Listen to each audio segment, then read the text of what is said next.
everybody. My name is Nnamdi. I'm glad to be at this masterclass. I hope that it's going to be conversational. Toby, you're going to help me because sharing my screen, I can no longer see the chat. So I believe communication would be, via the chat. I would like it to be very interactive. If you do have questions, please put all your questions down. There will be a session where I will take as many questions as possible. My hope and goal for this evening is three things: that I'm able to teach you, I'm able to learn from you, the audience. We're able to learn from ourselves. Coming from the type of questions that come in. So let's get into it very quickly. Exploring the intricacies of funding, understanding the role of venture capitalists, and steering clear of common mistakes. Intricacies basically means in and out. So we're looking at the in and out of business funding. We're understanding the role of VCs. What roles do VCs have to play, both venture capitalists as per the investors and VC firms? What roles do they have to play in and out of business funding? And what are the common mistakes that, as a founder, I would advise you to avoid?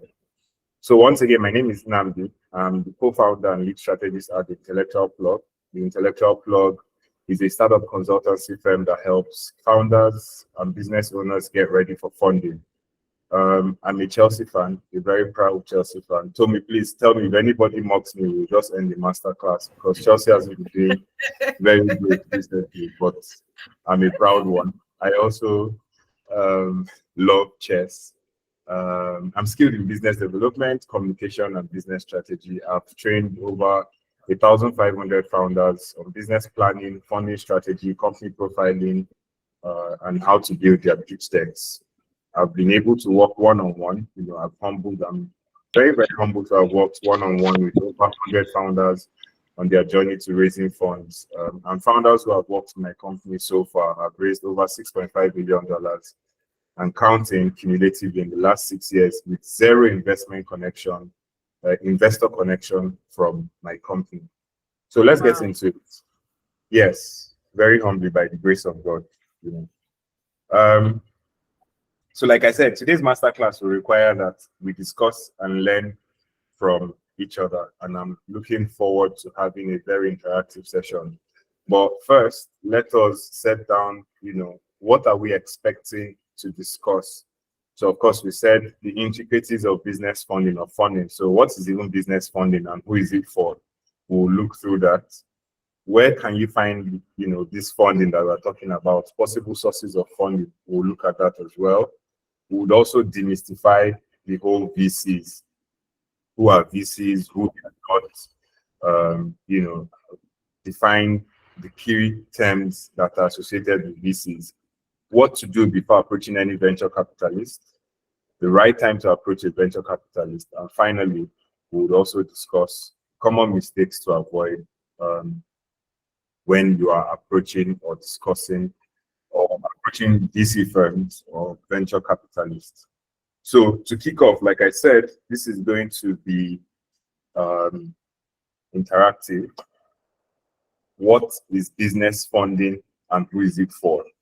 So I would like us to have at least 3, maybe 4 people share their opinion on what is business funding. Don't try to give us dictionary definition. Don't try to give us Albert Einstein. Just the way it comes to your head. Let's have like 3 or 4 different people. Your name, okay, so, what you do. Okay, yes. We will talk. Mrs. Abimbola, are you there? You like to say something? Okay, so who is going to answer the question? Good evening, everyone. Good evening, Mr. Nnamdi. We're happy to have you here. Thank For you me, very much. I'm Abimbola Abrahams. Okay. I own a school. I'm a school owner. Okay, ma'am. So for me, that I've started the business, I think business funding is how you're able to get capital to manage your business. Without capital, you cannot do anything. So how you are able to raise capital to Keyword, manage capital. your business. Awesome. Raise capital. I love that, to manage your business. Good. That's a great answer, ma. Thank you very, very much. 2 more responses. Also, okay. Sorry, someone also responded in the chat box. Okay, That's what Mrs. Elizabeth. She said business funding means financing our business. business funding means financing the business? Yes, that's also a smart one. Finance, keyword finance. One more response and we go on. Is a way of setting some certain amount of money aside for the purpose of running a business. Okay, Setting the practice aside, of setting aside a certain amount of money for the purpose of running a business. True. Money, keyword money, setting aside money for the purpose of running a business. We are all correct, and we've all looked Business at funding is appropriate finance for a yes, particular stage to yes. enhance growth of a business. That person is a professor, but they're also correct because they've been able to give us the critical. I owe that person a one-on-one session. That's a professor. Oh, thank you, you, Mr. sir. Mr. Adesope, you won that. So Oh, awesome! Thank you, sir. And I'm very Yes. serious about it. I would like to see how I can help. At least we should book it. So, Madam Tommy, help me work. Thank Make you. awesome. I'm grateful, sir. So, very well. Business Yes, funding sir. is basically the provision of capital injection for a business. In any way you're able to source capital, whether it is funding, it is money, capital. So you can replace the word capital here, with money. It is the provision of money injection for a business. It is the provision of funding injection for a business. So in summary, any way you're able to source legitimate money and inject it into a business, that is business funding. Now, the key word is capital, money, funding. But the truth is that it can either be non-monetary or monetary. So we'll just look at very quick examples of non-monetary and monetary. So you can have non-monetary funding into your business in terms of human capital. So that could be you hiring staff, and then some of their salary goes into what do you call it now? There's this equity you give your staff that comes into play after a period of time or when they've achieved a certain amount of results. You can also have assets, as non-monetary capital. So if you're running a farm, for example, those who are farmers and, on the ground, they know how important it is to get things like industry level plowers, or harvesters. Those are assets and they are non-monetary capital. It could also be access to a business network. There are certain people who their business, all they just need now is a network. So if you're running shoes, for example, and if you're running school shoes, you have a business that is selling school shoes. Any investor who connects you, say maybe to the Association of Proprietors of Nigeria, I know there's an association like that, private school owners, and they make your business the primary source of school shoes. That's also a form of capital. It could be also access to shared assets, or it could be mentorship. But the one that everybody is very, very important or very, focused about, I'm sure why more than 90% of us are gathered here, is the monetary capital. So that could include grants. It could be equity funding. It could be debt funding. It could be trade and asset financing. Let's just look at what this means very, very quickly. So types of monetary capital, grants, of course, it could be conditional or non-conditional funding, either for your businesses, the type that come from Tony Elumelu Foundation, the type that come from US Embassy, or, it could be from development organizations or from pure out NGOs, non-governmental organizations. So, of course, we have different types of grants that people apply for all through the year. Again, another type of monetary capital is equity funding, which is basically where an investor gives you, I hope I'm not too fast, tell me, and we're all following. no, I don't think you are too fast. Okay, please, if I'm too fast, you could just put it out in the chat if you have a question. Like I said, when I'm sharing my screen, I can't even see anything except my screen. So just help me be the intermediary, and then our class members, if you have any consideration, please put it in the chat, and I'm sure Tommy will relate to me. Okay, I can see some persons responding. We are good, sir. Awesome. Thank you very much. Okay, so we'll go back. Equity funding is basically you getting money from an investor and giving out, a certain percentage of your business in exchange for that money. Of course, you also have debt funding, which is saying, I don't want to give anybody ownership of my business. I would rather take your money, pay you back with interest over a period of time that we both agree. Of course, that is what is most prominent with the banks or with most of these loan apps or loan sharks. Of course, you also have non-interest funds, which is the same thing as saying, I'm going to give you funding, you pay me back over time, but you're not paying me interest. Things like Islamic banking. Islamic banking prohibits interest. Instead, what is done there is profit sharing. So if you want to learn more about that, it's a very interesting form of banking. You should read about it, profit sharing or Islamic banking. Then, of course, trade and asset financing, as the name implies. So trade financing is simply saying, normally I supply shoes, or since I've used shoes, I supply, let's say, sesame seed also, to agricultural companies. And then Olam, maybe you work 20 tons on a regular month, 20 tons. Olam, the biggest agricultural company, is now saying supply 500 tons. From 20 tons to 500 tons, that's a lot. You don't want to lose that job, because the profit on it, the margin should be high because it's 500 tons. You now go to an investor, you go to a bank, you go to a credit house, and you're like, help me finance this 500 tons. When Olam pays me, I will pay you back, and then from my profit, I give you a certain percentage, or I'll pay you back with a certain percentage. Asset financing is like, I have a logistics company, we have 10 bikes, everything is going well, but right now the number of orders we're getting is a little too much. Can you help me buy 10 more bikes? Tell me how much it is. We'll do our plus and minus together. Of course, it's not just plus and minus. There's a lot of documentation behind it.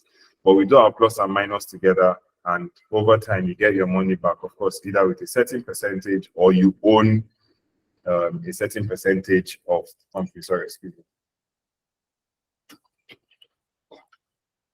Awesome. So who is funding for? We just looked at what funding is very, very quickly, very quick overview. So who is funding for?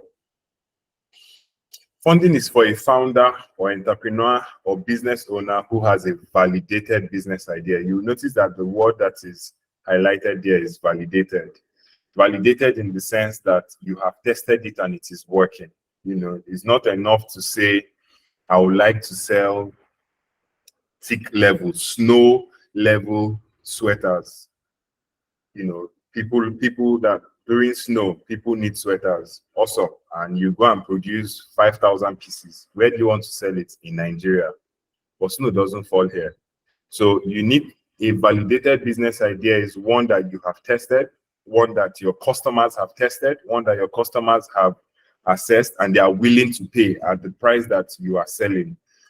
Funding is also for somebody who has a validated business enterprise. So of course, we all know the difference between an idea and an enterprise. So if you're willing to get your sweaters, for example, you would want to be selling it, of course, not snow level sweaters. You would want to be selling sweaters in places that are cold.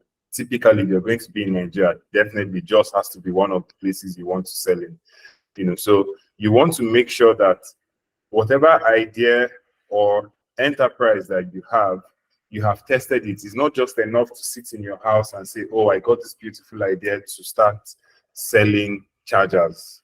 Everybody has a phone, they need chargers. Yes, everybody has a phone, but everybody also has a charger. There's a Raimo charger, there's Nokia charger, there's Samsung charger. So it's not enough to just say, I have a business idea. Have you tested that it will work? Have you tested that it makes sense? It's not enough to say you have a business. Has that your business provided profit? Are there people paying you for that business? If yes, then you have a validated business idea or business enterprise. Of course, again, business funding is for those who want to scale their business. What that simply means is you're currently serving 1,000 customers, but you're getting orders, for 2,000 people, 3,000 people, 4,000 people. So you're looking to scale your business. I don't know why this example is coming to my head, but there was this lady who is a member of the Niger branch community, and I think that one was the trade fair in Lagos. Chef told me it's Hannah husband. I think that's their name or something like that. They went from selling rice, their typical rice, one bag. They cook the rice. Apparently, their jollof rice is awesome, and people come from far and wide to have the rice. So They went from selling one bag to about, I think, 15 bags or something like that. So if they went to any investor and told them, oh, CEO, you know, last Niger brand chick business we're able to sell 15 bags. We think we'll sell 30 bags in the next one. Can you finance it? Of course, that investor will begin to think, because that is a validated business enterprise. It has been tested, it has worked. So if you're looking to scale your business, funding definitely is for you. That means you have a business that is working and you now want to double it. You're reaching 1,000 people. Now you're on journey to reach 10,000 people. Because funding is also for you if you have a justified need for cash injection. You know, cash injection could be asset financing, like I've explained earlier. It could be working capital. Maybe you have, maybe you have a recycling plant. Yes. And in your recycling plant, you recycle plastic, this type of PET, you know, and you've used all your capital or all your profits you've made in the last 4 to 5 years to go and buy a big machine, maybe a 1-ton crushing machine. You were able to crush 500 kg before, but now you bought a 1-ton crushing machine, and now you no longer have money to buy your raw materials or to pay your workers. Funding is for you because you need working capital. So you're able to walk up to an investor, justify your need for cash, and then of course work out the arrangements for that funding. If we've looked at who funding is for, we should be able to look at who funding is not for. So are we together? Madam Tomi, tell me if we have at least 5 thumbs up that says yes, we are together. Yes, we are together. Please, if you're hearing and you've been following, just okay. Some people, can you see the emojis? Can you still? You can't see anything, right? No, I can't. I can if I want to. I would have to stop sharing and then come back. Oh, okay. But okay, they are giving their thumbs up, and also in the comment section, they are indicating that they are following. Okay, thank you. So let's go back to who funding is not for. Awesome. This is nice so far. Funding is definitely for people. Is not for founders, entrepreneurs, or business owners who have just a business idea. It's not enough to have a brilliant idea. In fact, I dare say that there is nothing new under the sun, that there is only new ways of doing old things. In fact, somebody before me has defined innovation as newer ways of doing old things. So just having a business idea is not enough for funding. What else have you done beyond that, your business idea? What research have you carried out? Who else is doing what you're doing? Like I said, nothing is new under the sun. So if you've thought about it, someone else has thought about it too. What are they doing? What are you going to do differently? You know, if you've not been able to figure this out yet, then funding is not for you. Again, you think about, oh, awesome, I'm going to make hoodies. You know, hoodies are the thing that everybody wants now, or hoodies are the in thing. Awesome, beautiful. But in this current day and time when everybody is also complaining about heat, you know, with the whole heat wave, that's a wrong time. So having just a brilliant idea is not enough. What have you done to ensure that your idea is going to succeed? Who is doing it? How are you going to do it differently? What do you need to do it? What is the plan? It's not just having an idea. So if you just have an idea, definitely funding is not for you. And then you have a business, but you don't understand the profitability. You know, how long have you been in business? I've been in business for 5 years. Awesome. How many pieces of water are you selling? We sell 10,000 cartons of water. Beautiful. What's the profit margin on each one? I'll call my accountant. But you need funding. What can you call your accountant when you don't know the unit economics of your business? You know, so funding is definitely not for you until you understand the profitability. Is your business profitable? Yes. How profitable is it? If you don't understand it, please do not go anywhere near funding. That is killing yourself.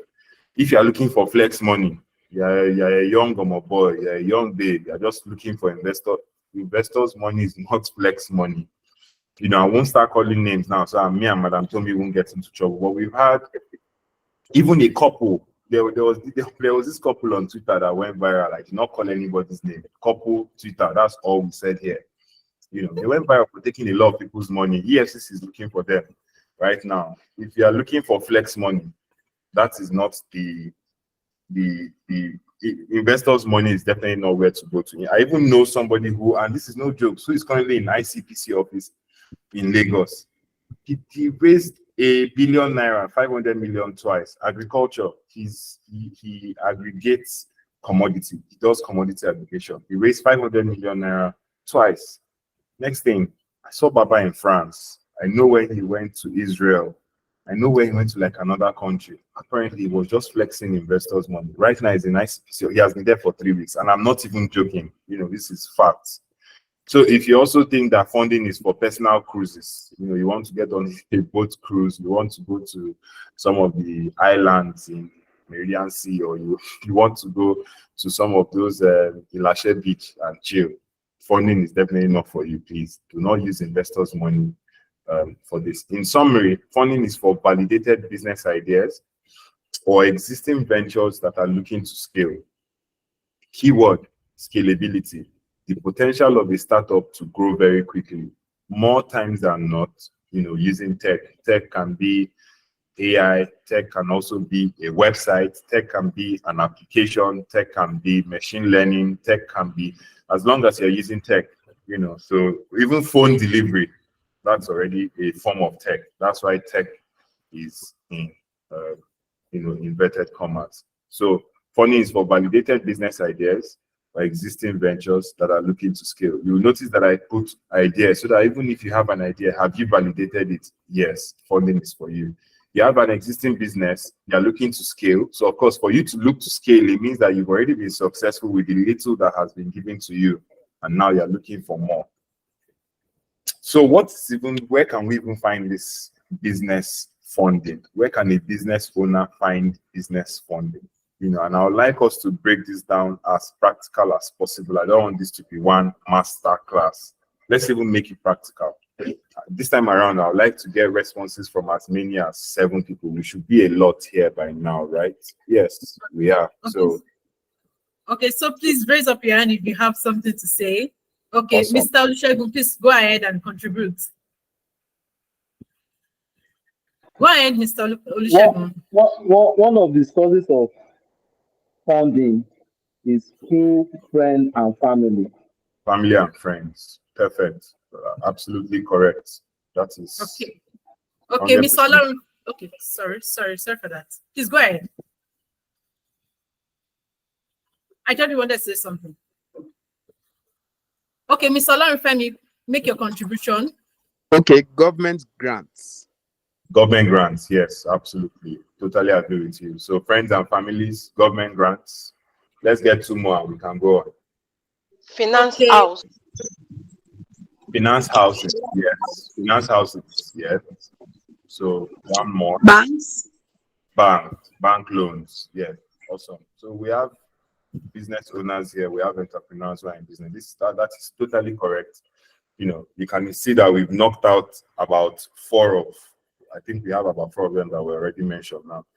Family and friends, absolutely. Bank loans, absolutely. Crowdfunding. Crowdfunding is simply when you come together, you actually pitch your business to the public. It's more like open source.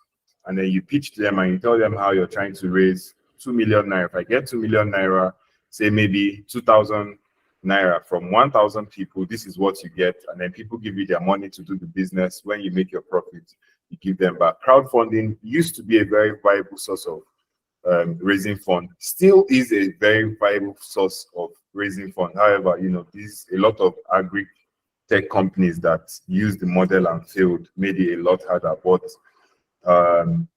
a very good example of crowdfunding today is GoFundMe. Even though GoFundMe is not really used for business, but it is a typical example of crowdfunding.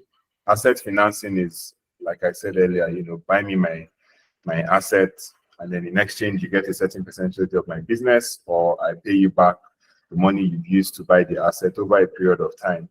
Combo deals, is simply a combination of any of these. And of course, this list is not exhaustive. I just wanted to give a limited number of examples. So it could, of course, be debt financing and equity financing, which I had explained earlier on. Or you could be getting money from grants or angel investors or venture capital firm. Now, truth is that if you wanted to talk about possible funding sources and how you could get, maybe sources of funding for your business, that's a full week masterclass, if not mastermind series. But since we are here to demystify VC firms, we'll just focus on venture capital firms, at least for this night. If Madam Tomi is graceful enough to bring us back, hopefully if we do very well this evening, It's a big privilege. say we are doing well, we'll come and speak about possibly other form of sources. So, but let's even look at venture capitalists. Who are they? What are they? And I would like to give a very, very quick disclaimer. I would be mixing the words venture capitalist and venture capital firms. So I just need to give a very quick differentiation. A venture capitalist works for a venture capital firm. A venture capitalist works for a venture capital firm. Sometimes the venture capitalists themselves, the people who like to bear this title, are those who own these firms.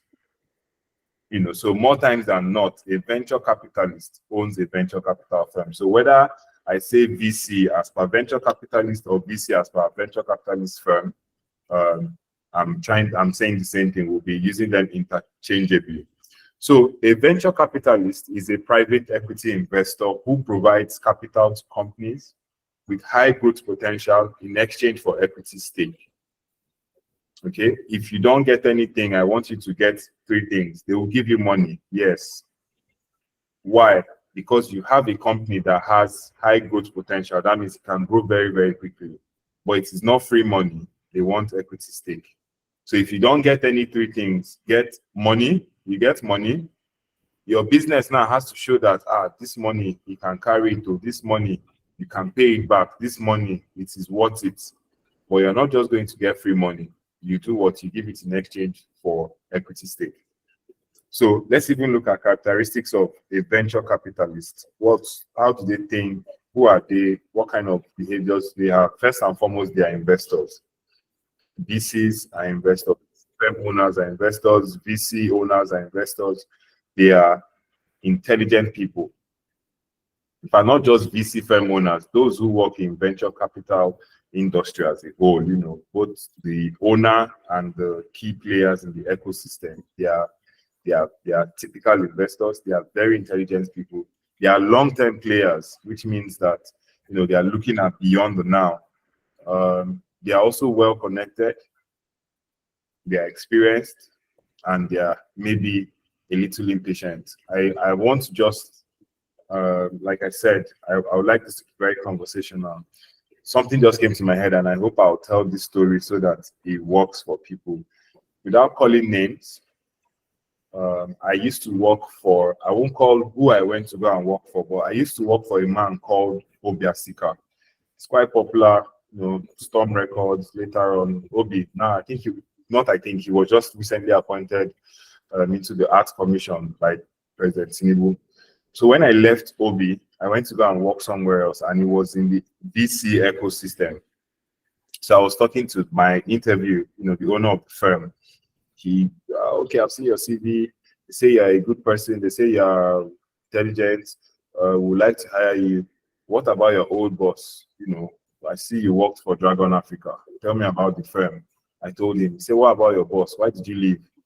I said, my boss, everything was okay. However, I needed a place for growth. I had been there for a number of years, and I needed a place for growth. So, okay, what about your, how is he? I said it was okay. Like, he just kept asking.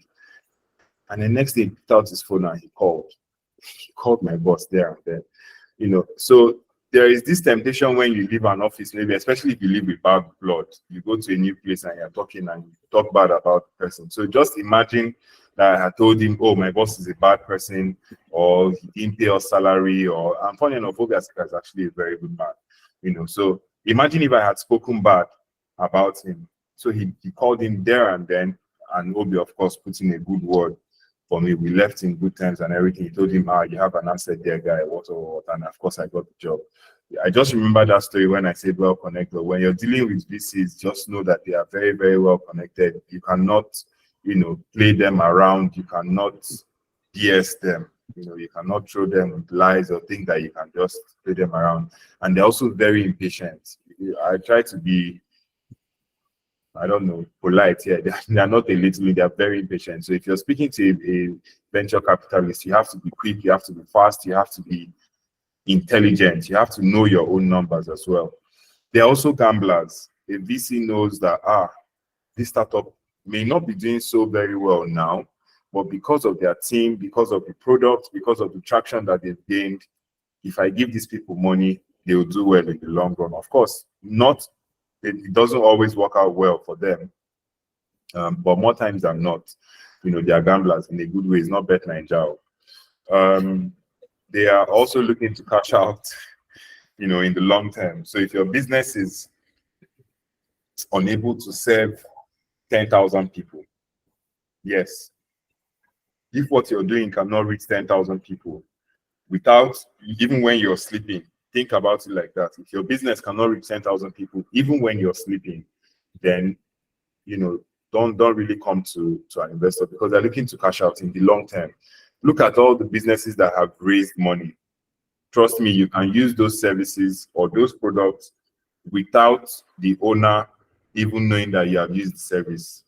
The two owners of Paystack and of course all the other top level staff there don't need to know when you make your payment using your card on Paystack. All the subscribers, all the people, all the entrepreneurs, all the business owners, I think they call them merchants on Paystack, that are using Paystack to support their business. What's his name? Ezra doesn't know when they're using it. So investors are looking to cash out in the long term. So your business must be able to serve, 10,000 people, 100,000 people without hiccups. But of course, you can only do that. You can't serve 100,000 people well if you haven't served 1,000. Now come back. So yes, characteristics of VCs, they are also able to smell BS. So don't carry your lies. You haven't done your research. You now go to go and pitch to a VC.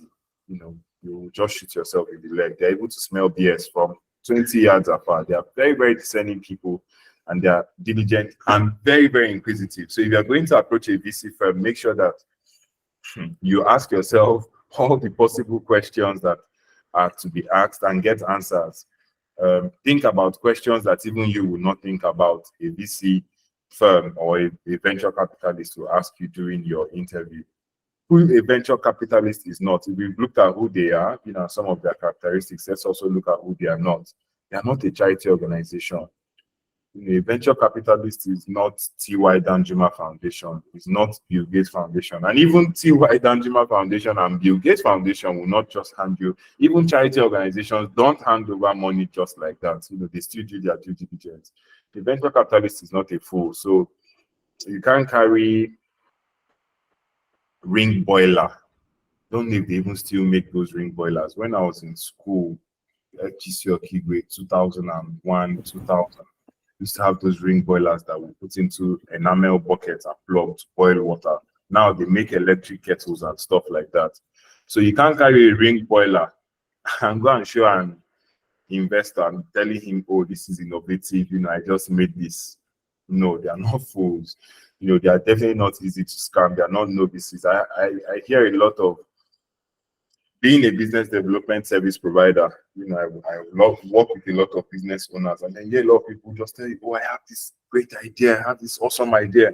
I just want an investor to fund it. Okay, beyond the idea, what have you done, okay? It is awesome that I'm even bringing them on self. They will value their company at 20 million. You've not served even up to 20 people. Your company is already valued at 20 million. So of course, investors are not novices. They're not easy to scam. They cannot be washed. They're not easily wooled. Having looked at who a VC is and who they are not, what then should you do before you approach a VC or any investor at all? At this point in time, I would like us to even break it down. Like I said, I want it to be a class that you go back and you have practical lessons that you take. So whether it is venture capitalist, you can replace or substitute this word now with venture capitalist, investor, angel investor, grant provider, grant maker, whatever it is. I'm hearing something in the background. Is anybody talking? No. Okay. So whether you're approaching the investor, whether the investor is your husband or the investor is your wife or the investor is your son, your son is a billionaire, and you want him to now come and invest in your business, or it is just an angel investor, it is family and friends. Before you approach them at all, what should you even do? First and foremost, you want to find out what are they looking for. Let's even break this thing down. An investor is somebody who has 250 million naira, for example, and is looking for places to put it so that in the next 5 years, that 250 million becomes 1 billion. Okay, so even they themselves, they have it is their money. They have a plan. They have what they're looking out for. So you must first and foremost find out what is this investor even looking out for before. Imagine taking maybe your plan to build a football pitch in my village in Umahia or in Adamawa, and then or in Shagamu in Ogun State. And then your plan is you want to build that football pitch and be collecting money from people, and business is beautiful. Then you carry the business idea to T.Y. Danjuma Foundation. That's already a foul. Why?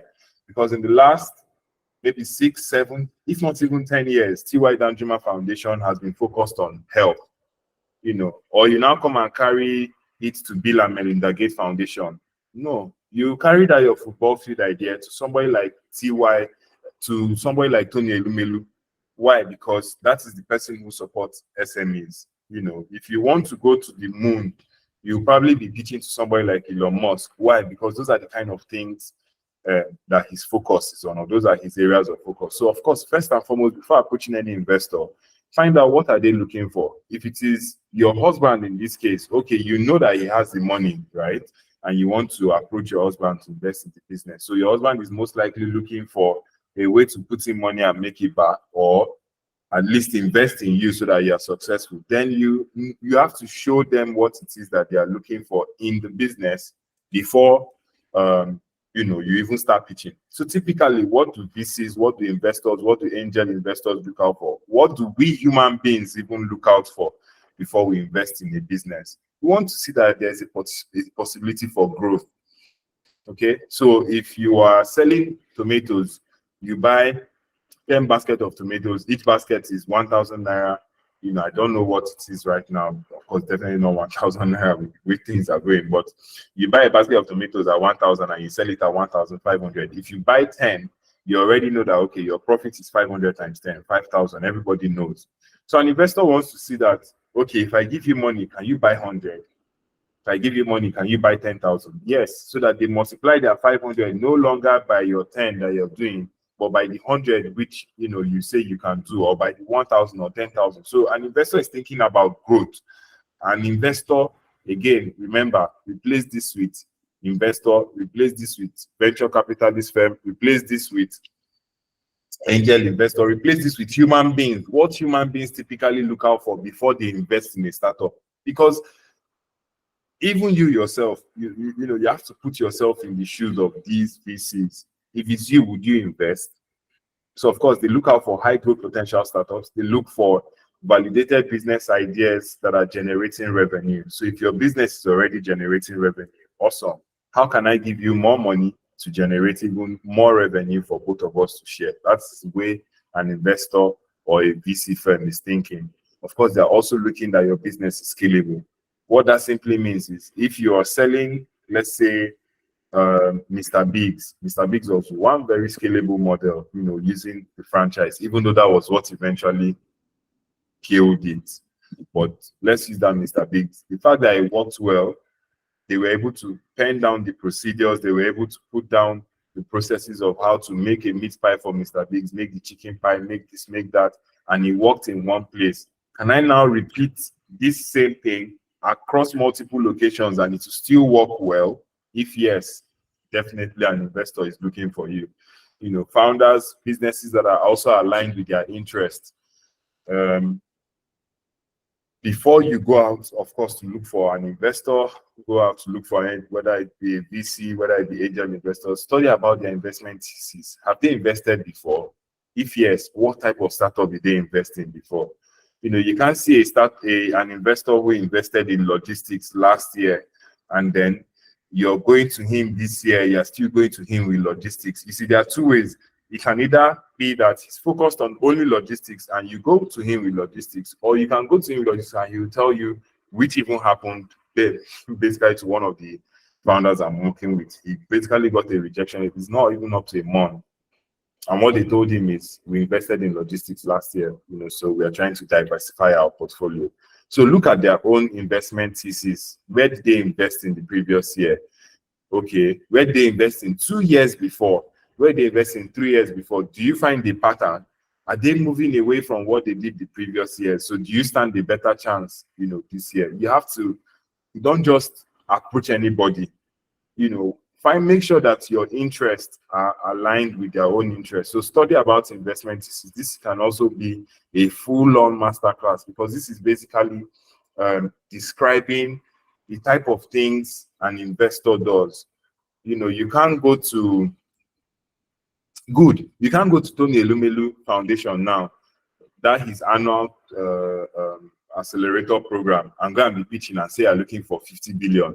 Even if you're looking for 50 billion, no, you're looking for 100 million, no, whatever it is you're looking for, the cap that they invest in is $5,000. And they even invest that $5,000, but they pay you in Naira at their own exchange rate. I don't know what then, way back then, as at 2017, it used to be 1.5 million. So it's $5,000, but then it was 300 Naira, then they'll pay you 1.5 million. So you can't be now going to such a competition and be expecting to raise 20 million from there. When over the years, I think Tony Elumelu Foundation now has been operating for definitely more than 10 years. They don't do more than $5,000. So you have to understand what is the investment thesis of the person who you're approaching. What have they done before? You can't be approaching somebody like Bolaji Dowu of Lions Den, right? And then you're going to go and meet him to raise 500,000 Naira. Like, Bolaji is probably only interested when you're talking about 50 million, 100 million, 300 million, $1 million. You now go to God, you have the opportunity to pitch somebody like that, and then you're not telling him about 500,000, or you're telling him about 100,000 Naira to do your CAC. That is definitely a mismatch. Also, VCs are looking for founders who have vision and passion. Are you in this thing beyond the money? Why are you in this business? Is there really a problem that you're solving? If yes, are you passionate about it? When the going gets tough, what do you do? Are you going to run? Will you still be there? Would you remain, steadfast to your cause and to the cause of the business? So, of course, VCs are also looking out for long-time players, people who are willing to put in the time, who are putting sweat equity. That investment business takes time. So you don't expect to just start a business today and want to cash out and become a unicorn, which is a company that is valued at $1 billion or more, just like that. You just expect that over 1 year, you become a unicorn. They're also looking for companies that have a strong team, so it is beyond you.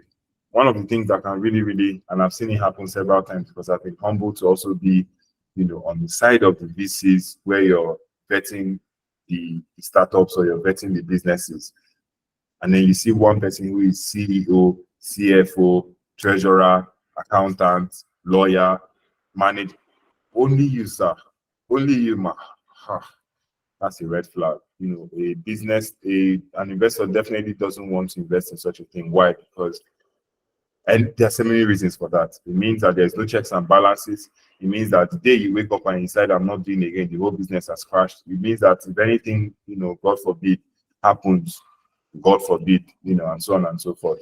So, of course, they're also looking for a unique product or service or a strong competitive advantage. So it's not enough to just come out now and say that, the cocoa in your village, is rich in vitamin and energy, and it is the best in Nigeria. You're going to start making chocolate drink. Just like that. What happened to Milo?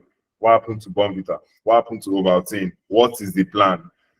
But because you have 20 hectares of cocoa, you just start saying that you're going to start making chocolate drink. Just like that. What is your strong competitive advantage beyond just the plan? Again, that is a beautiful business idea. Your grandfather left you 20,000 hectares of cocoa. Beautiful, but have you been able to validate it? What are you going to do with those who are already in the market? Like I said, There is no new business under the sun.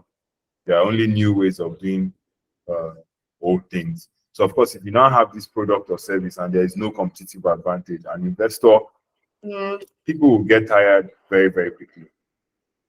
So in summary, venture capitalists typically look out for companies with a good team. So start thinking about how your business can grow beyond just you, beyond only you. Of course, with a unique product as well or service.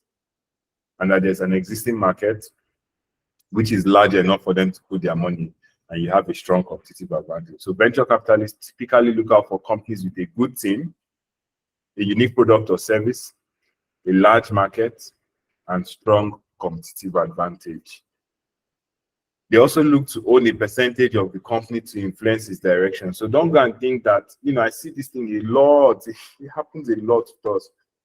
Founders, there was one of the companies who we worked with that raised $1 million last year. She went to Techstars. She's been all over the world. She's expanded her business, and by the grace of God, she's growing. So we told her story, and we put it up on our Instagram. That post went viral. We had more than 1,000 people follow us, and people just felt, you follow us, you ask us, and then we help you raise the money. No, but that's not how it is. The moment we start speaking to people, okay, what's the business you're doing? They'll tell you, okay, how much are you looking to raise? Who have you approached? I'm looking to raise 10 million. I'm looking to raise 20 million. The moment you ask them, what's the valuation of your company? You're going to lose a percent. No, I'm not ready. You see somebody will tell you, I'm looking to raise 10 million. What's the valuation of your company? 20 million. You're going to lose 50% of the company. Just like that. No. They start running away. So put that in your mind that you're going to lose a percentage of, ownership of your company when you raise funds. For every time you raise funds, what is known as dilution in ownership happens. Okay, so you can go on and read about dilution after now. So of course you keep on losing ownership of shares for every time you raise funds into the business funding. So before approaching any investor, any VC, make sure that you are investment ready. Before approaching any VC, any investor, make sure that you are investment ready. Again, Tommy, let's just check in with our people. Do we have everybody okay? Do we have any questions? Do we have any concerns? Do we have anybody who feels, Oga, I don't agree with what you're saying and I would like to counter you? Let's give them the opportunity. Okay, so any question, contribution, you want clarification in anything, just do what to raise your hand and you'll be given the opportunity. Okay. Okay, some people are clapping. Okay, Mr. Yenan, please go ahead and ask your question.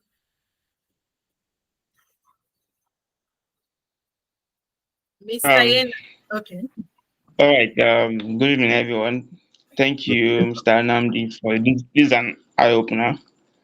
Thank you. Okay, my first question is: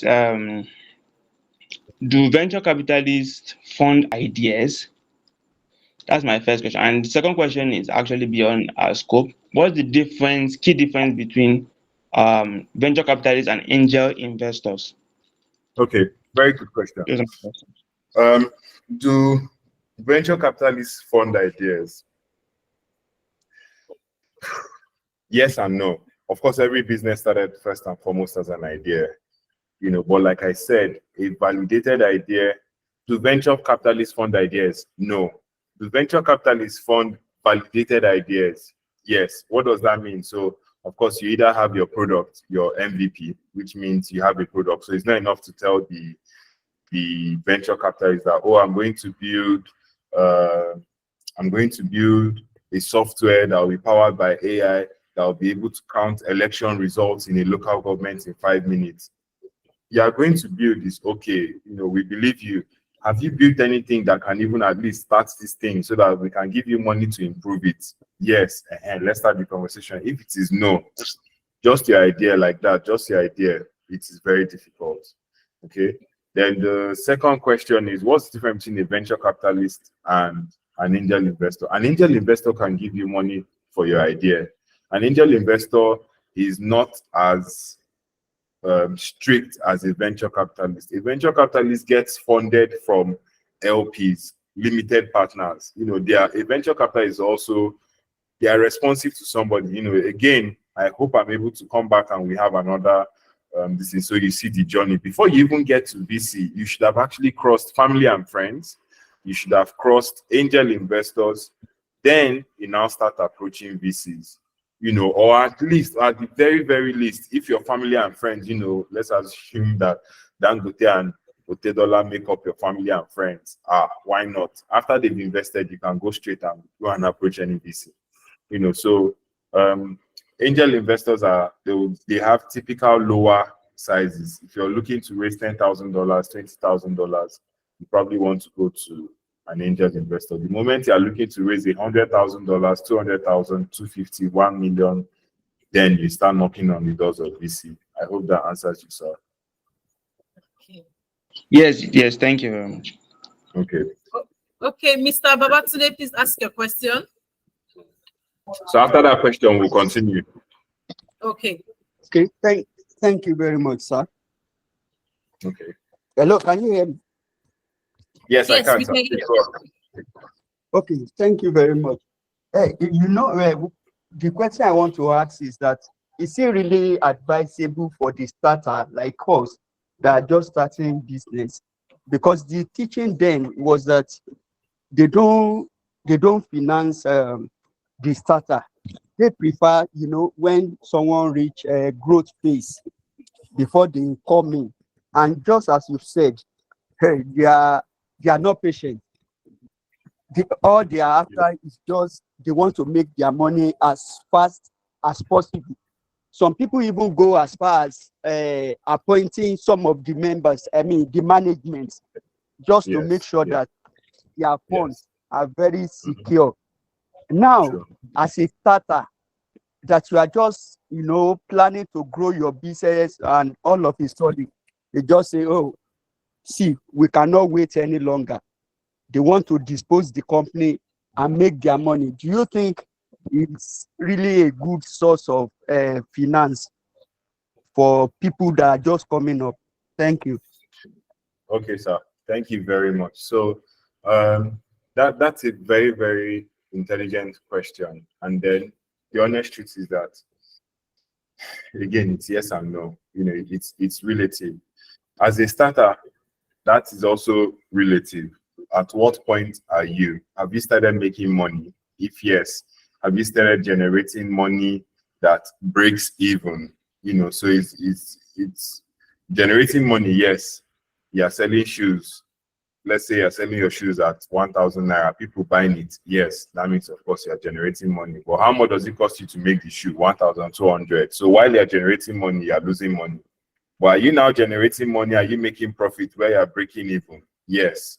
Are you now generating money where you can pay your staff?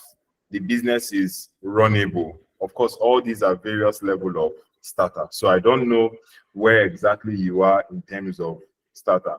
But I say yes, because going to a VC firm is not just about money, and it's not like you also said, yes, they bring in management staff, but it's not really okay. It is to checkmate their funds, but also to even give you, remember when we looked at forms of non-monetary capital and we looked at human assets, human capital. That is the type of it. People give you their staff or their connections, because of the experience that they bring. VCs also have a lot of experience. I remember a guy, his name is Okay, the power stove. Anybody who watches Lions Den very well, Okay has gone far. He's raised money left, right, and Okay I think that's his name. You can check the Lions Den episode with Okay I think that's his name. He's the CEO of Power Stove. So Okay he has raised money, I think like 2 million in different places. And then he now came there. They had a ticket size of, I think it was 100,000 or something like that. And so Bolaji asked him, you've raised money around the world. What exactly are you looking here? Why are you here? You are bigger than this then. And Okay responded to him, I'm not here because of the money. Yes, of course, the money would help cater to one or two things. But I'm here because if I have any of these lions as part of my business, the access to your network, with doors that I'll be able to knock on, and he won Bolaji over. I think Bolaji signed him over an off-camera deal or something like that. I didn't really follow up that story when I called him on later on. But my point is, when you go to a VC, you're not just going to them simply to just take money and go. You're also getting access to their network. Imagine if you're running your product, let's say, is a baby-friendly wear, and you sign, what's the name of the lady on Lions Den who owns Rough and Tumble? If she signs into your business, that fair lady, I'm trying to remember her name. Okay, hopefully I'll get it. If she signs into your business, you're not just getting the money that she's investing. You also have access to maybe her network of stores or chain stores. So my point simply is that you have to know it is relative. The answer to answer your question is yes and no, depending on where you are. A VC, if you are just starting, can actually help you really, really scale or grow. But if you approach a VC too early, they can swallow you up, like you rightly said, get disposed or just toss you into somewhere, or you literally become a staff in a company that you opened, because they would have sold their shares, jumping out. Before you know what's happening, you have almost 20 bosses who are telling you what to do. I hope that answers you, sir. Yes, sir. Thank you. Okay.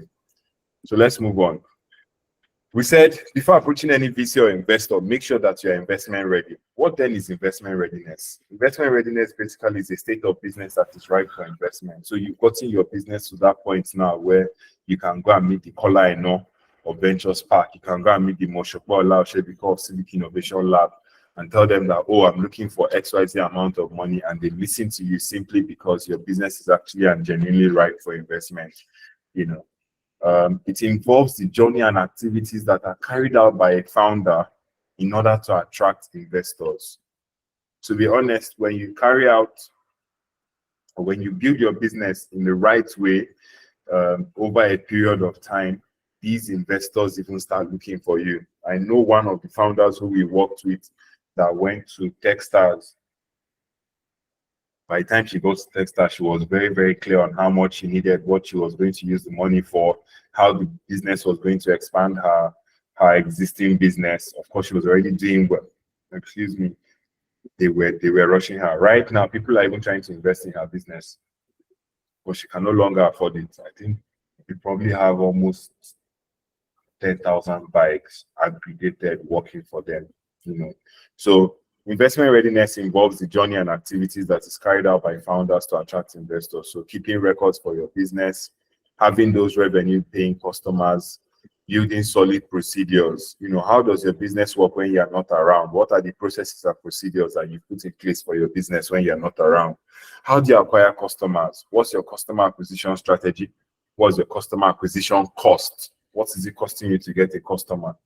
How are you getting customers? So it's not enough to say Facebook ads. You spend 100,000 on Facebook ads, but only one person is calling you to buy a product that is 20,000 naira. That strategy is not reasonable. What amount of research have you done in the ecosystem? It's not enough to be succeeding or doing well or making profits. Who else is there? Can you increase your market search or market size? Can you improve your market share? Of course, you can only answer that if you've done your research. And then documentation, because all of this, you cannot really always just say it out. You also need to put documentation in place to be able to communicate how far and how well you're doing or your business is doing as a business owner. So investment readiness basically is the minimum requirement of any investor before considering investing in a startup. They want to see that at least you are even ready for the investment that you're asking for. So in summary, investment readiness summarizes a clearly defined plan to source for funding to grow a business with potential, then now communicating that plan to investors and funders. So that means that before you even go and start approaching Kola and not to tell him that you need $1 million, you should be able to even think and say, if Kola gives me this money, what am I going to use it for? There's the what, why, how question. What am I going to use it for? How is Kola going to make his money back? Why exactly do I need this money? So do you need the money for more customers? Do you need the money for working capital? Do you need the money to buy machinery? Do you need the money to pay rent? Do you need the money to expand the business? Do you need the money to get a warehouse? Do you need the money to get vehicles? Why do you need the money? So you should be able to answer the what, how, why question when you are going to look for money. Again, what am I using this money for? How am I going to pay back? Whether it be equity, whether it be interest, whether it be loan, how am I paying back? Why exactly am I collecting this money? If you cannot answer those three questions, please do not approach any investor. So investment readiness simply means having a business idea. You can see ideas in brackets. So it's either you have a business or you have a business idea that is worthy of investment, and then being able to communicate that worthiness, to investors. So what this simply means is, of course, investment readiness. It means that it is worthy of funding. So an investment readiness startup or business or enterprise is worthy of funding, is one that is worthy of funding, as well as being able to communicate that worthiness. So it's not enough to just be worthy. How are you communicating it in your pitch, in your pitch deck, in your company profile, and so on and so forth?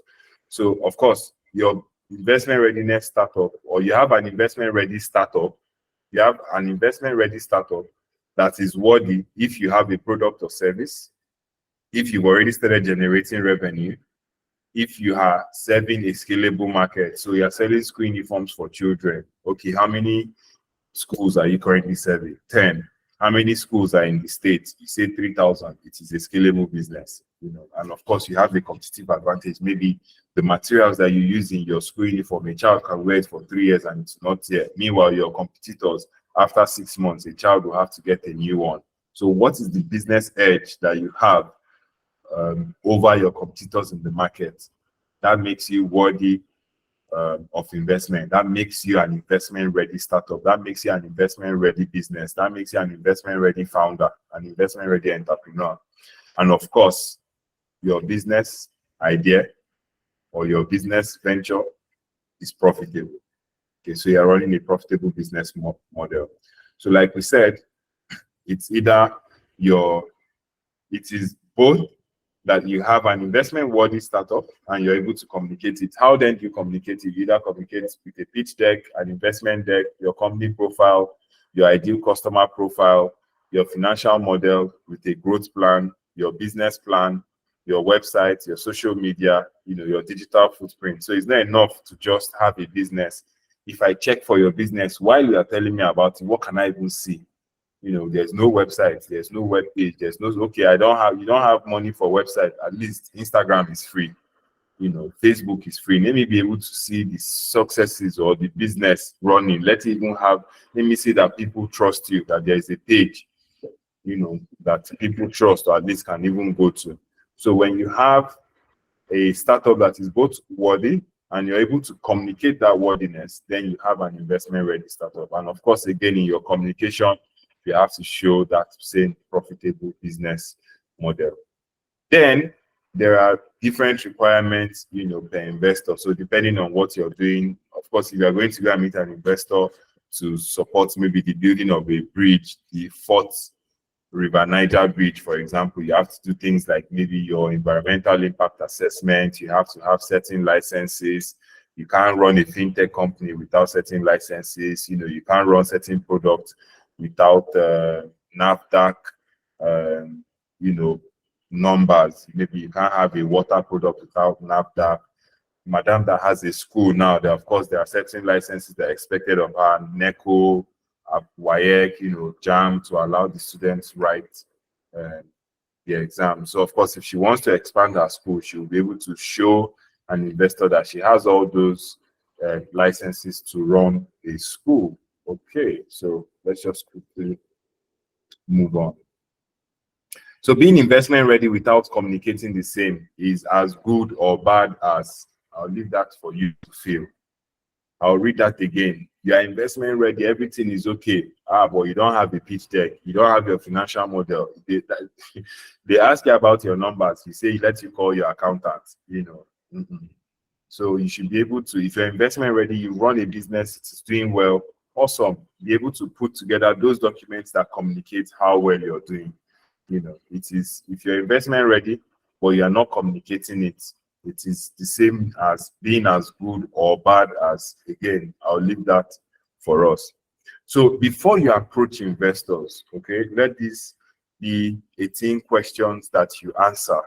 Genuinely give yourself answer. If you're not able to answer it, you can leave it and move to the next one. And of course, I do not even expect you to answer these 18 questions here tonight.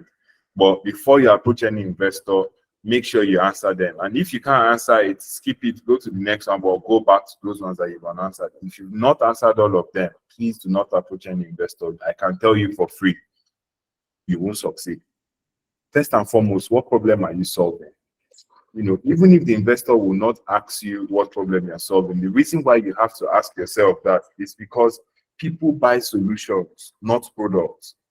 People buy solutions, not products. So if you come and you're telling me the benefit of your app without telling me how it solve my problem, Paystack is helping. You know, before Paystack, you know, at least for those of us who did trading, you send money to import. You know, you send money first, they will change money in China, then the person will pay the agent before the agent will pay the person who is buying. A lot of time was wasted, a lot of money lost in process. You know, those who were into importation before Paystack can confirm, you know, how difficult it was, or even places like Flutterwave. So if your problem, if your solution or if your business is not solving a problem, then that's an issue. So again, first and foremost, what problem are you solving? People buy solutions, not products. How is your business now solving this problem that you have identified in the first question? Of course, we first of all say, what problem are you solving? Now, how is your business solving this problem that you've identified? Why are you in business beyond money? Why are you in business beyond money? It is very, very important that you answer this question, because if you don't know why you're in business beyond money, when you go and get stuff, and it will, there is what is known as the value of debt in the startup ecosystem. It is the time when it looks like, you know, all the forces of nature are against you. Your best staff will up and leave. Your investor who promised you money will not give you the money. Things are going up. Prices of things are going up. Meanwhile, you can't up. What happens during that time? What happens during that time? You know, if you don't know why you're in business beyond making money, you won't be able to last. And of course, in asking yourself why you're in business beyond making money, then you build your vision and your purpose statement, which is critical for any startup. Who are your ideal customers? If you're selling to everybody, you're selling to nobody. If you're selling to everybody, you're selling to nobody. I will give you an argument. Water. Everybody drinks water, right? Yes. But even those who are selling water, there is bottled water, there is pure water, there is dispenser water, there is even canned water now. I saw an ad of canned water in black, one weird brand like that. So who are your ideal customers? Don't say everybody. There's nothing like everybody. Who are your ideal customers? Even those who are flying, you know, plane, airlines, they still have their ideal customers. There are those who will come out and say, I think there's Green Air, what that has cheaper tickets. They are for those who are able to, who want to fly but cannot afford the top guys. So who are your ideal customers? If you've not answered this question and your answer is everybody, that is not a good answer. Who are your ideal customers? Who exactly are they? Build your what is known as an ideal customer profile that identifies, classifies, and quantifies your ideal customers. How large is your market size? Which is basically asking you, these your ideal customers, how many of them exist? So of course, if you build a brand that is selling, again, that sweater for snow, you probably have Nigerians who are traveling during summer who will come and buy it. But how many of them exist? And is an investor really ready to help you make a snow jacket in Nigeria, especially during this heat wave? Most likely the answer is no. So who are your ideal customers, and then how many are they? So how large is your market size?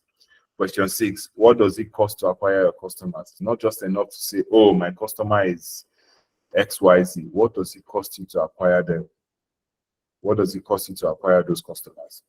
Question 7, who are the critical team members that are driving this business? Only one man does not make a team. Only one woman does not make a team.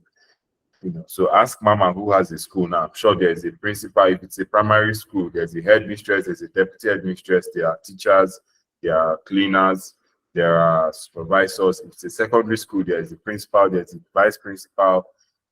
So who are the critical team members that are running your business? Even if you're running a shop, even if you're like my brothers Nnamdi, who have shops in Onitsha main market, Apemeka, who is selling maybe spare parts for cars. Absolutely nothing wrong with that, because most of those men are even multi-millionaires. He still has his assistant, he still has his sales girl, he still has somebody who is recording the numbers, whether it be with tech or manually. So why then should only you run your own business? Who are the critical members that are running your business? How does your business make money? What is the revenue ways? What are the revenue streams that your business? How does your business make money?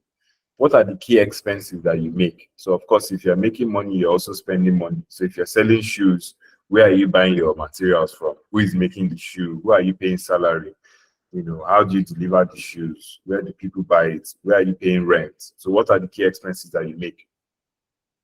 How profitable is your business model? Very, very important. How profitable? So of course, you've identified how you're making money, you've identified how you're spending money. When you take this away from this, is there still something left for you? How profitable is your business model? Question 11, how much do you need to raise? Be specific. You see a lot of people tell you, oh, I'm looking to raise between 100,000 and 300,000. Oga, are you looking to raise 100,000, 200, between 100,000 and 300,000? There's another 100 inside there. In fact, there are 2 other 100 inside there. But you need to be specific, and you can only be specific if you know, if you've done work. Again, what are you raising the money for? What are you raising the money for, and how are you going to spend it? So how much money do you need to raise? Be specific. Again, you see, what are you using the money for? So question 12, what are you using the money for? Question 13, what kind of growth is expected after you raise this money? So it's not enough to just say, okay, we're currently serving 1,000 people. I want to raise money for us to start serving 2,000 people. Awesome. Are you going to double your revenue just by serving 2,000 people? While the answer will be quick and say yes, but don't forget that you also generate more expenses. If you're doing food, for example, you're serving 1,000 people. If 2,000 people start buying, that means you have to buy 1,000 more takeaways. You have to buy bike that will do delivery. You have to hire more staff to serve these people. So it's not just enough to say, oh, we want to scale. In scaling, more times than not, your expenditure is also increasing. So are you scaling in such a way that there is still growth after you've raised money? You must answer that question. Question 14, what is the need for the investor? So now you've thought about everything for yourself. You've thought about your business. You've thought about what you want to do. You've thought about the growth that is expected. What is now in need for the investor? Do you want it to be debt funding? Do you want it to be equity funding? Do you want it to be a combination of both? Are you looking for a grant? What is the need for your investors? Okay, so what's the value of your company? It's not enough to just say, I have a company, I'm looking to raise XYZ. You must also know what the value of your company is. Else, you will not be able to negotiate from a position of strength. So you should be able to look at an investor in his eye and tell him, I'm looking to raise $100,000. My company is valued at 1 million, so I'm not giving more than 10%. If that is to be the case, and you have an investor who is telling you, oh, no problem, I'm going to give you the 100,000, but I want 50% of your company. You already know flat out that that is a bad deal and you should have nothing to do with it. So if the person is telling you, okay, I want 12% instead of 10, at least it's more negotiable. I want 15 instead of 10. You start squeezing your face, but at least it's even more negotiable. Somebody will just say, I want 80% of your company when you already know the value of your company. Of course, you run away from such a deal, no matter how much you need that money. You literally are selling your company if you take such finances. But you won't even know if you don't know the value of your company. So of course, what is the value of your company? And how did you arrive at this value? There are multiple ways for business valuation. If we're doing business valuation, that's a total new masterclass, a full-on masterclass of its own. So are you doing the asset-based valuation? Are you doing the revenue-based valuation? Are you doing the most popular one for startups is one that is called DCF. discounted cash flow. I'm not going to start going into it, but discounted cash flow is basically saying, hello, Mr. Investor. You see, this is my business now. As at today, we are making XYZ amount of money. In the next 5 years, see my financial plan, see my financial projection. This is what we are going to be making. So we are making 500,000 now, but in the next 5 years, we are going to be making 10 million. But since that 10 million is what we expect to make, as at today, that 10 million is valued at 3 million. Of course, it's not this simple. There are ways to do it, but it's called discounted cash flow. I just broke it down the layman's way. So how did you arrive at your valuation? Or did you calculate all the assets in your, those who do asset-based valuation, you know, they'll calculate all the assets, the capital expenses that they've made, the value of their machine, value of their land, value of their house, and then they arrive at the value of the business, you know. So how did you exactly arrive at the value of this business? Question 17. Are you willing to give up ownership of your company in exchange for funding? You can see it's even the longest question. So you have to take time and think about this question. Are you genuinely willing to give up ownership of your company in exchange for funding? You know, and then most importantly, do you truly need the funds that you are looking for? Do you truly need the funds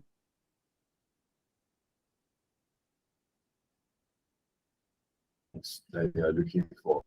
If the answer is no, then please do not approach investors. So the best time to approach a venture capitalist is when you have a working business, when you are ready to scale, and when you are investment ready. The best time for you to approach a venture capitalist is when you have a working business, when you are ready to scale, and when you are investment ready.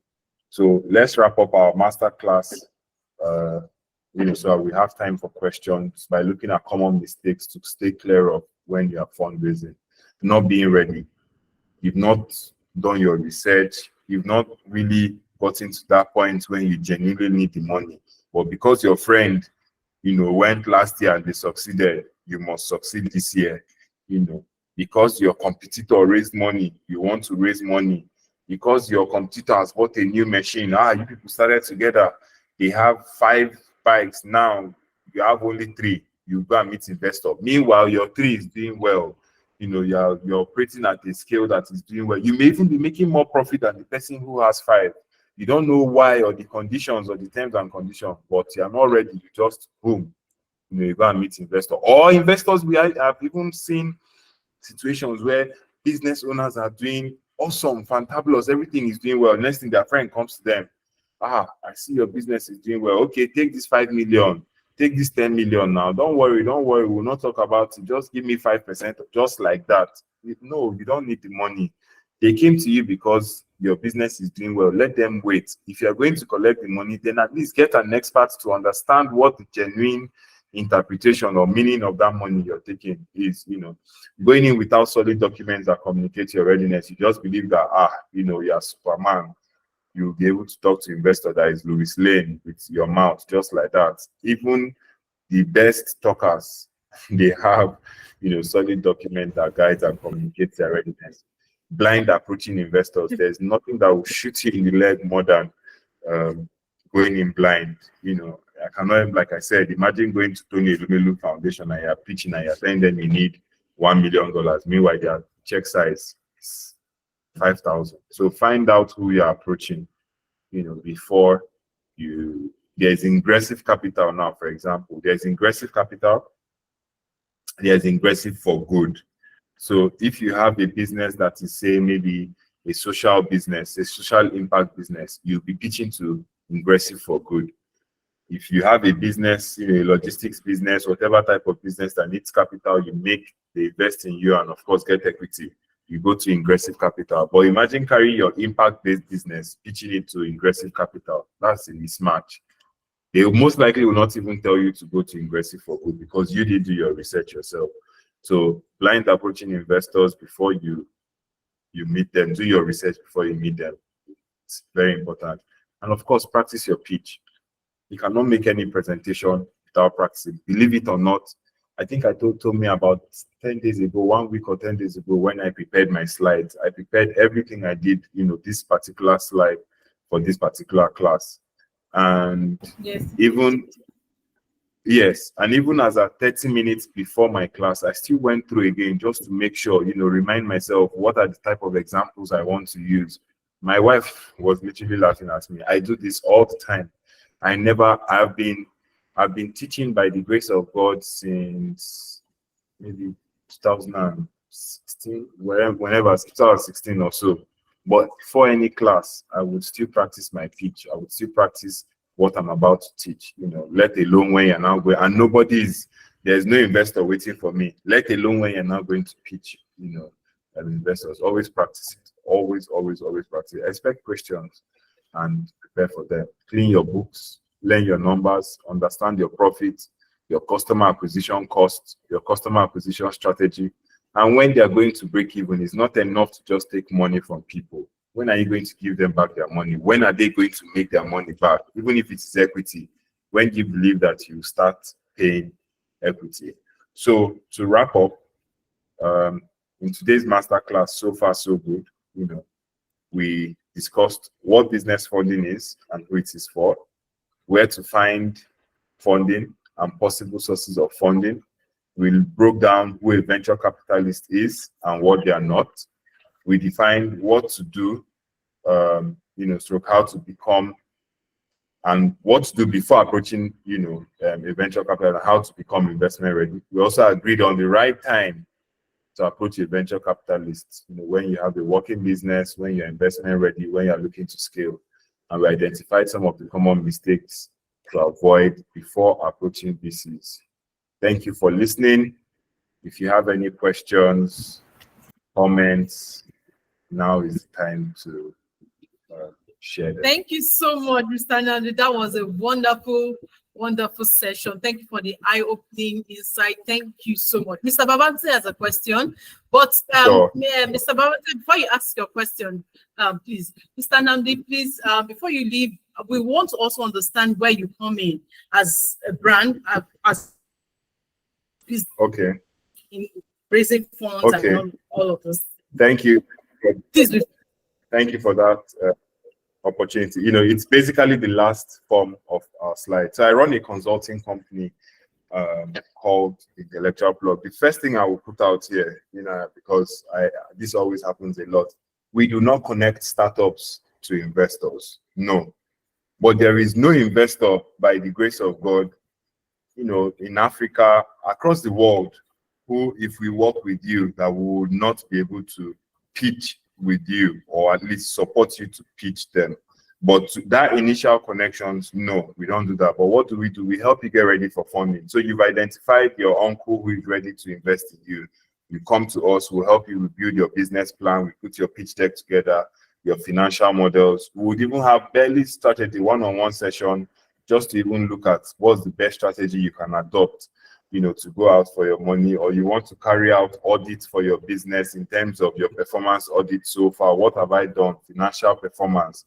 What have I achieved so far? Where am I headed to? What will the next 1 year look like? Next 3 years, the next 5 years? Or you want to write a business plan, or you want to drop a proposal, we are your guy. When I say we, I run the company with my wife and my other staff, and we definitely would love to help as many founders as possible to get ready for funding. So we work with you, and then you're either going in for an accelerator, or you're going in to speak to any investor, be it a cold investor, that's somebody you don't know, or somebody who you know, family and friends, will definitely go with you after having worked together. So where do we come in? We offer these services, which I have listed below. This is my phone number. I would love to speak to you. In fact, if you even tell me the Business Health Clinic, definitely I would give you a preference. Or you just shoot me a mail, Nnamdi at Intellectual. Thank you very much, sir, for the opportunity. Thank you. Yes, thank you so much, man. Thank you. So I'll make sure you use the opportunity. Okay, so Mr. Babati, can ask your question.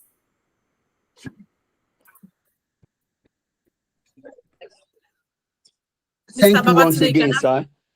Tonight, hello, thank you once again. Tonight's training is wow. But the number one question in that intake questions to ask before we approach a VC, the mistake most people do make is that they don't actually know the difference between engaging in commercial activity, being a commercialist, and being an entrepreneur. But your number one question was able to answer it. Are you selling, or are you providing a solution, or you are just selling a product? Most people don't really know. Even if you ask all these women selling things in the market, they will say, I'm an entrepreneur. So most people do make that mistake, that commercialist is different from being an entrepreneur. Now, my question is, when you said when to approach a VC, you must have a working business. Now, Yes.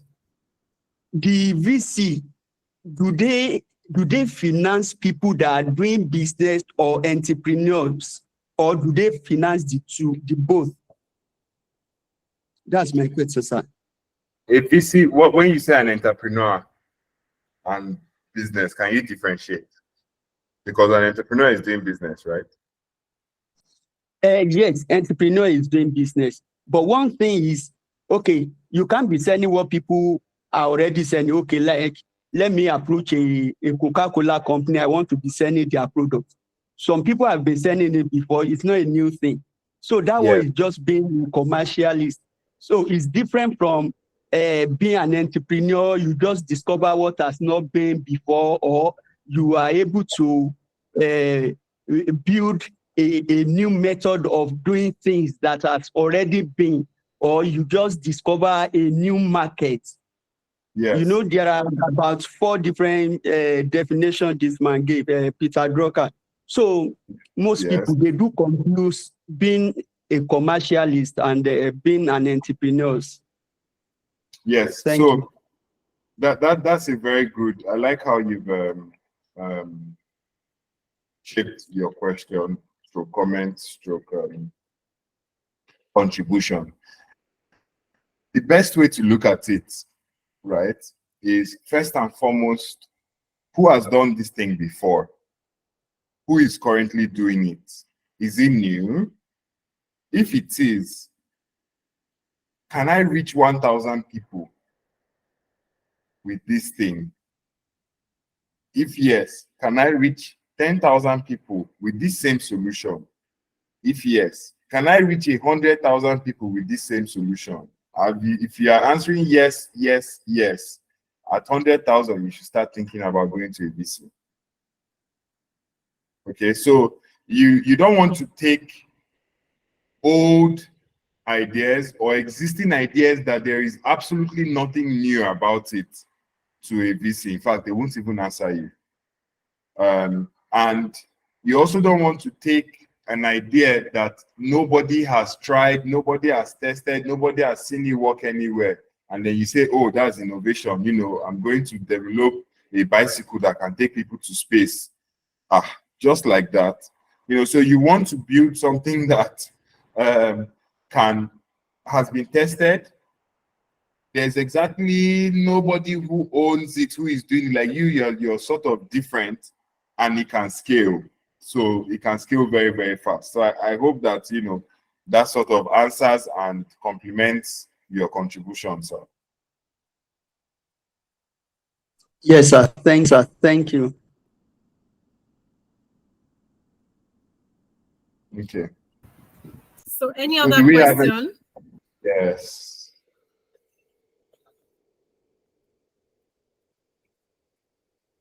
I think during the course of the speaking engagement. Okay, somebody has a question. Mr. Yenan, go ahead and ask your question. All right. Thank you once again, Mr. Nnamdi. Okay, I think my question is actually, I think it's out of scope anyway, but I just felt like maybe I should ask this question.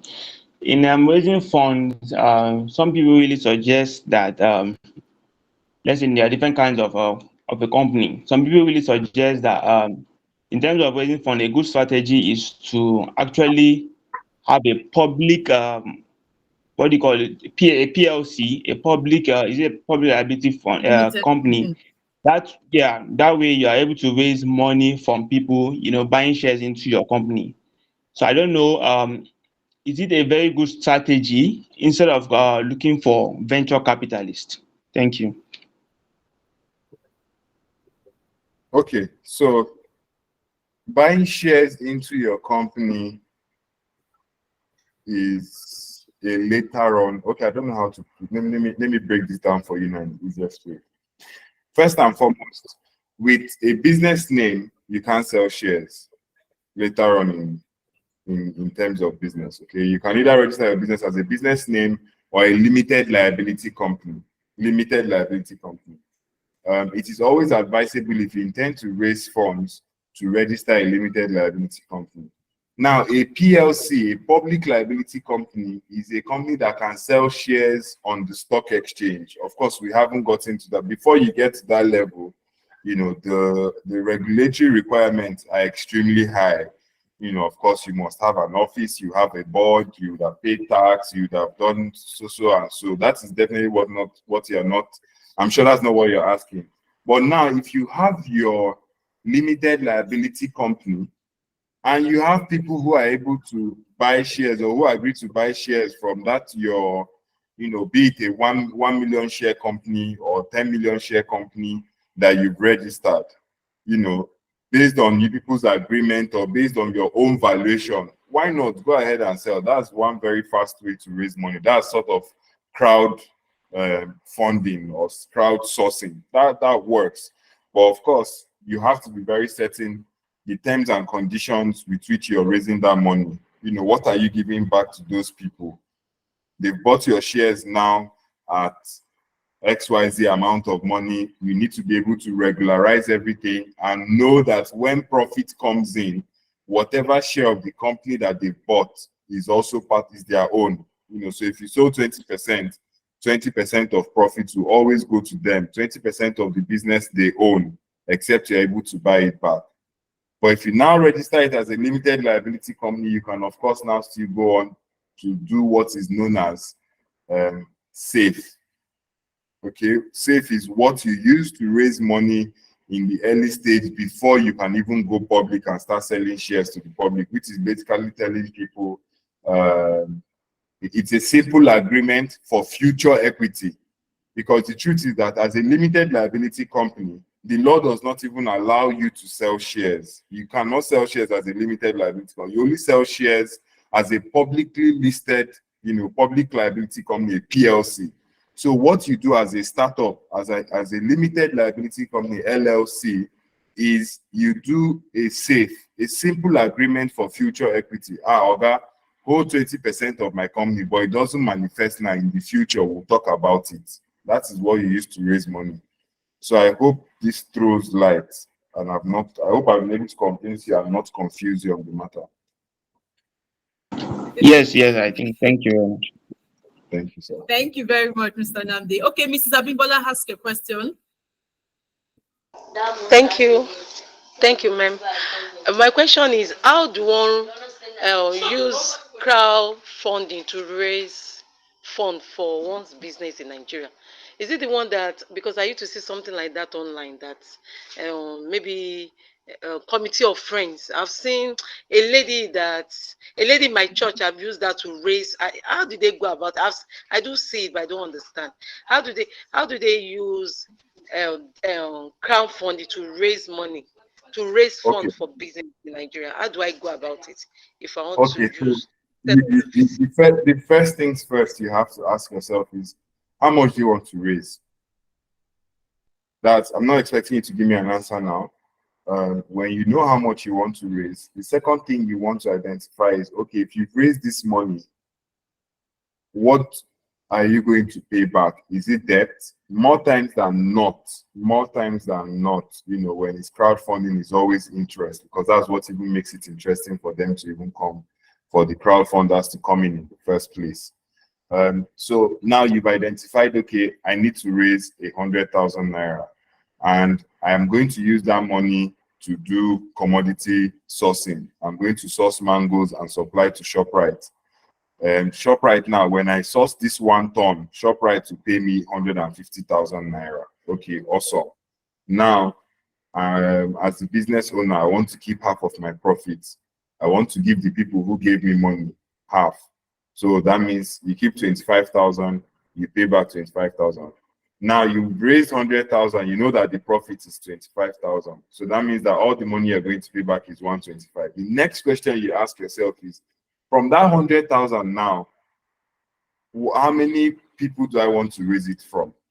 So if you are raising it, say, from 4 people, okay, that means that they give you 25, 25, 25, 25. It means that your profit of 25,000 will now be shared between 4 people. It's about 6,250. So that means that everybody who gives you 25,000, when they are done, you are paying them about 31,000 plus. Again, you can now say, no, let me raise this 100,000 from 100 people. Okay, that simply means that everybody who gave you money, you are now going to pay them back 4 kobo if they are sharing that 25,000. So the 3 things you want to ask in fundraising is, how much am I raising? How many people do I want to raise this thing with?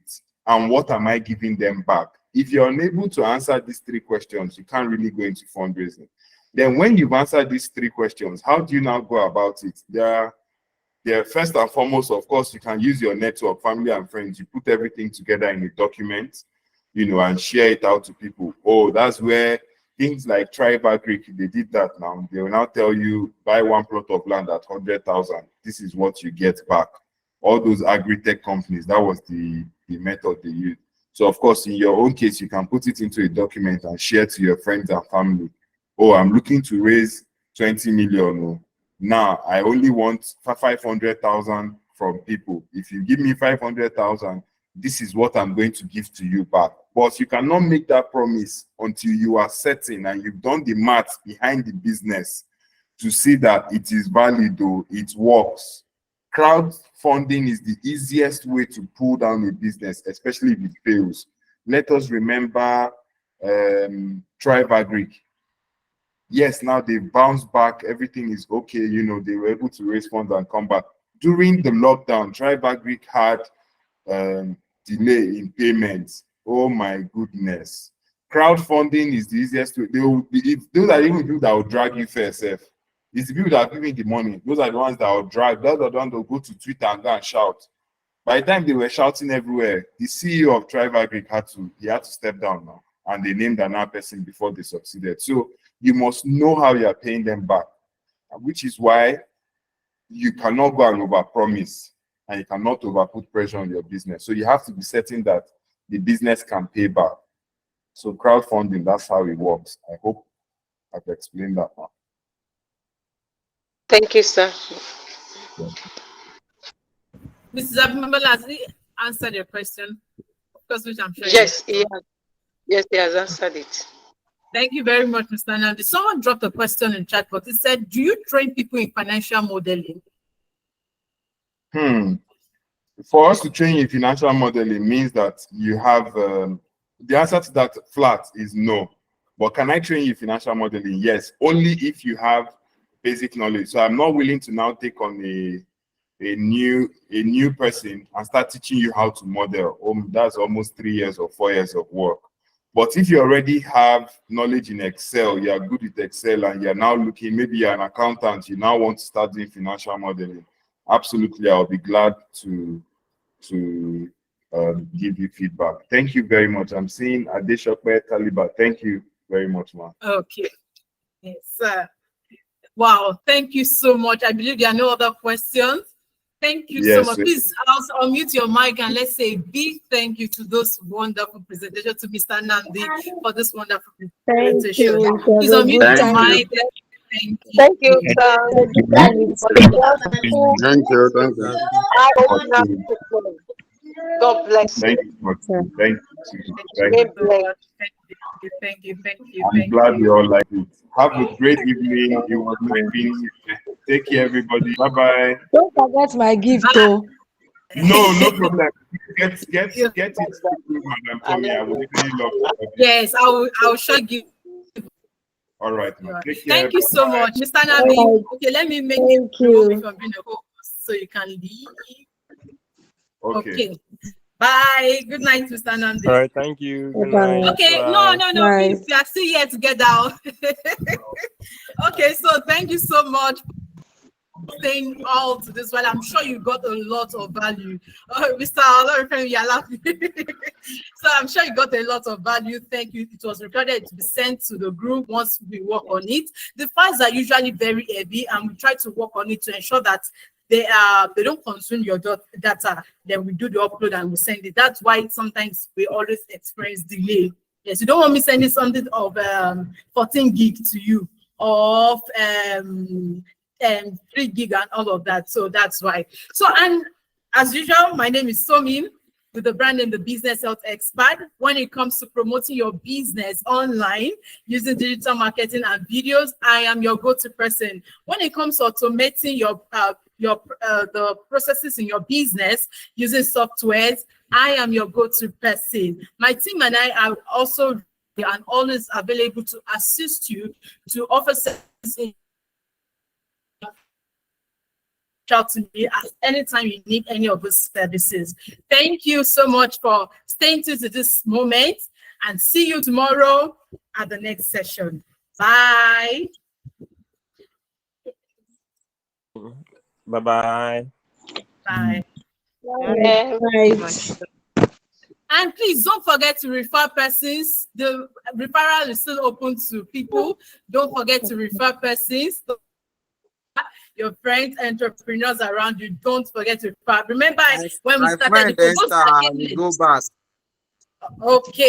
Okay. So thank you so much, Mr. Olusegun, for that. Remember, Maybe we will for those join you that came subsequently. early, you said what?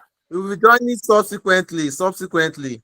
At least I've Okay. told 3 of my friends they promised Okay, to that's join. good. And please tell them about the registration as well. It's important they register so that yes. Okay, and remember I said for those that came late, I would have joined during the speaking session. I made emphasis on the fact that about the business grant and the requirement to it.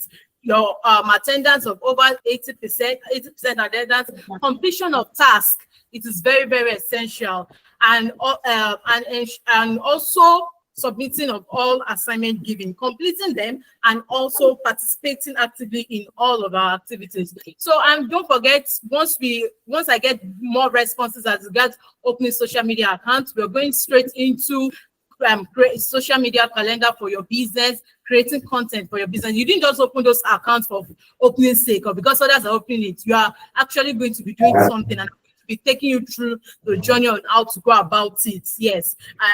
So that's the announcement that I gave earlier for those that came late. There's this question. There's this Okay, question that